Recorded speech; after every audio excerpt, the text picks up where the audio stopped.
Bonjour à tous, c'est Amélie de Otaku Manga Lounge. Je suis là pour vous présenter toutes les sorties manga au Québec et aujourd'hui je vais vous parler de Éline, la charmeuse de bêtes.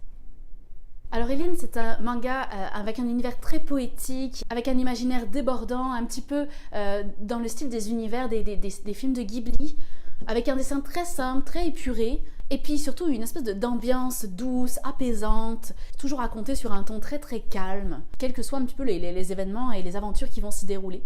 Et ça raconte donc l'histoire de Éline, une jeune adolescente qui va tout faire pour sauver sa mère contre la cruauté des hommes. C'est un manga qui transporte beaucoup d'émotions. Éline et sa mère sont deux femmes descendantes d'un peuple un peu spécial qui s'appelle les Allios. Pourquoi un peuple un peu spécial? Parce que c'est un peuple de nomades assez inconnu du reste de la population et à qui on confère, plus par ignorance qu'autre chose, certains pouvoirs un peu mystiques. C'est un peuple qui effectivement de génération en génération se transfère une espèce de don de guérison et à qui on fait appel dans certaines situations. Mais le monde a un petit peu peur d'eux parce qu'ils les connaissent mal. Soyon, la mère d'Éline, est une soigneuse de Toda. Les Toda, ce sont des dragons serpents qui sont élevés un petit peu comme des unités de combat pour défendre le royaume contre un éventuel envahisseur. Jusqu'au jour où un drame va venir bouleverser la vie de la mère et la fille, où elles vont se retrouver séparées et où Éline va donc décider de tout faire pour sauver sa mère. C'est aussi ce drame qui va permettre à Éline de se rendre compte qu'elle a un don naturel avec les Toda et donc de tisser un lien très fort avec ces animaux.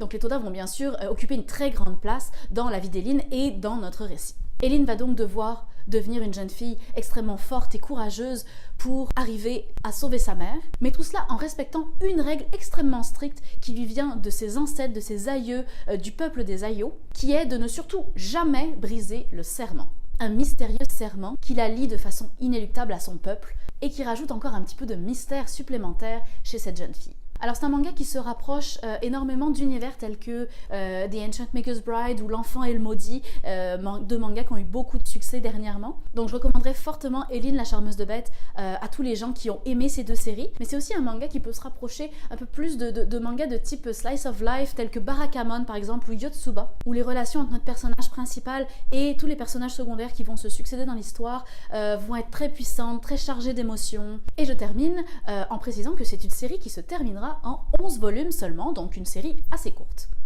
C'est là-dessus que je vais vous quitter. On a donc parlé ensemble aujourd'hui de Éline, la charmeuse de bêtes. Et je vous souhaite une belle lecture.